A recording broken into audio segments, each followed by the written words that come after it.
Howdy everyone, Poacher here with an Age of Magic video, and in today's video we're jumping into the Fire Gates raid to tackle the Mizuhiko boss node, which in my personal opinion is one of the harder boss nodes out there, simply because of how tanky this unit is. Not only is he tanky, he is able to apply a shield to himself, which is just going to drag the fight on even longer. He is also one of those few boss nodes that I don't believe you can one-shot. I have not found a way. If there is a way, by all means let me know. I would love to test it.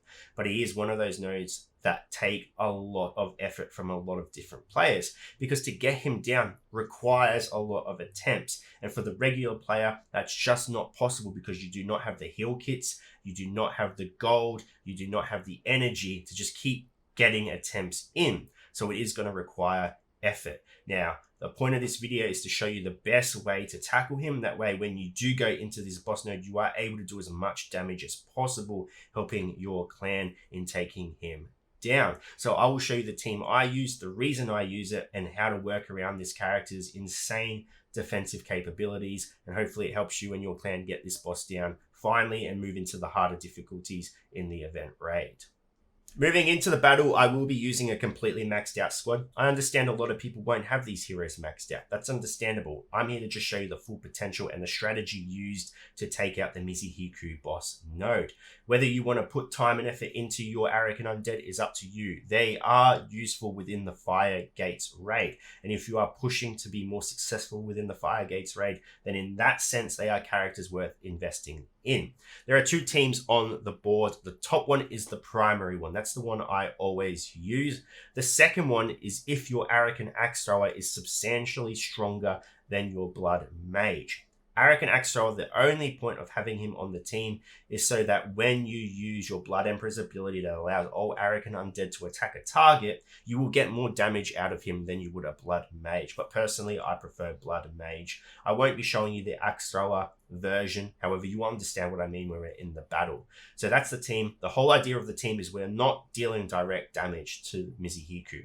The damage is going to come from Blood Emperor when he goes into his God mode, and Wieland when he can use his percentage damage ability. That is where the damage is going to come from, because there is no selection of heroes we can use that will out damage this character's defensive capabilities. Like I said, none that I can find. If you have one, let me know. I would love to test it. So we'll jump into the battle. I'll show you how it works. So we are in the boss fight now. Our Arrogant are set to be completely reset. You will not have this moving into the fight because you will have cleared the waves before. So just keep that in mind. But again, the strategy still remains the same. Now, there are two things to keep in mind. Mizuhiko's shield and his cooldowns and your cooldowns. One of your more important abilities is this one right here, Will of the Emperor.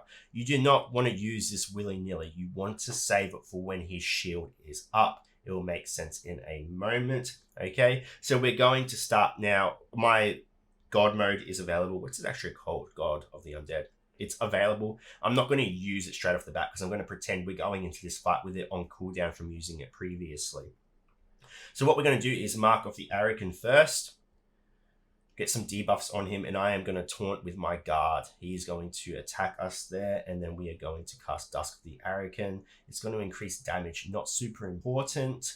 The effect, any healing of enemies, yeah, it's just an ability. We're just going to cast it. There's no real reason to be attacking. Okay, we are going to go up and use Tremors of the Earth and do some percentage damage to him. As you can see, it's pretty significant.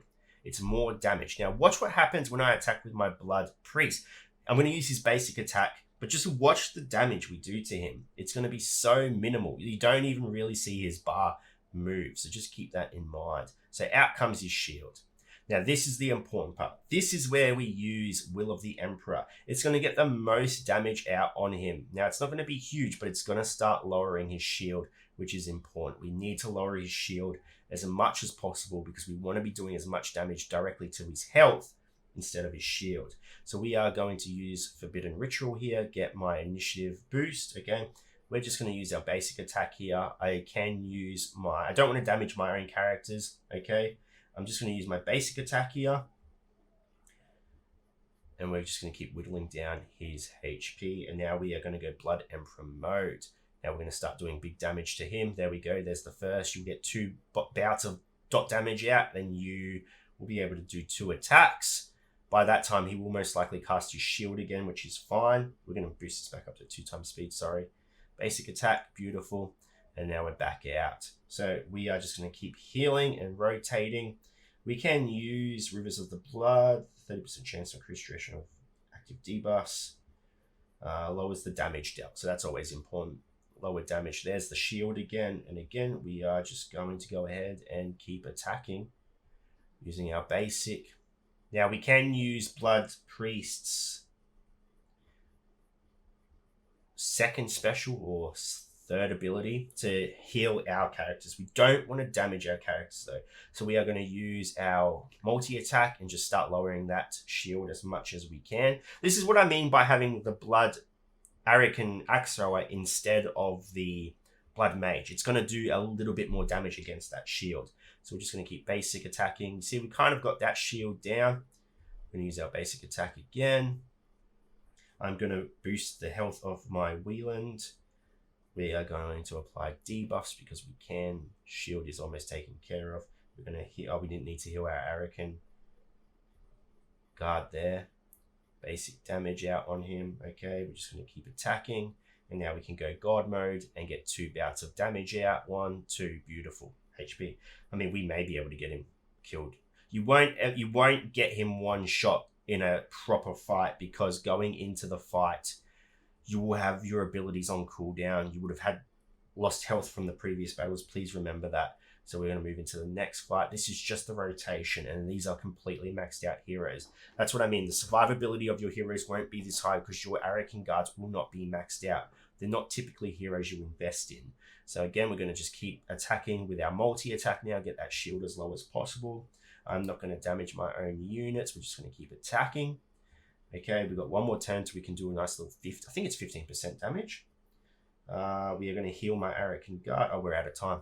Okay, out of time. A lot of talking, but you understand the process. That is what you do. Now, other things to keep in mind. If you are losing heroes and you think you are going to lose the battle, wait until Mizuhiko uses his ability that applies a shield, then exit the battle. You will go into the battle. He will still have the cooldown for the shield ability, but he will no longer have the shield. That is important too. If you have the healing potions, or if you are a person that spends money, it is a way to work around it as well. Keep that in mind. But the idea is you use this team. You keep going in, you keep doing damage, percentage health to his HP, and whittle him down that way. As you can see, we're working our way down. You're not going in there to deal direct damage. That is not what you are trying to do. You're going in there with a team with survivability. You've got Arican Guard to taunt, who has his own heal. You have the Blood Priest there to distribute his health into allies. You have Blood Emperor who can absorb and then redistribute health when he disperses. It's staying alive while those Wieland and Blood Emperor God Mode abilities come off cooldown so you can do damage to him that way. That is the strategy I use. If you have a different one, let me know. Again, I said I will test it. If it's more effective than this. If it's not more effective than this, I'm only after solutions, not problems. But there you go. That is the guide for the Mizuhiko boss. Very hard, very difficult. Will take multiple turns. Anyway, ladies and gentlemen, thank you so much for watching. If you have any questions, feel free to leave a comment below. I will answer it to the best of my ability. And if you're around the world, until next time, please take care of yourself.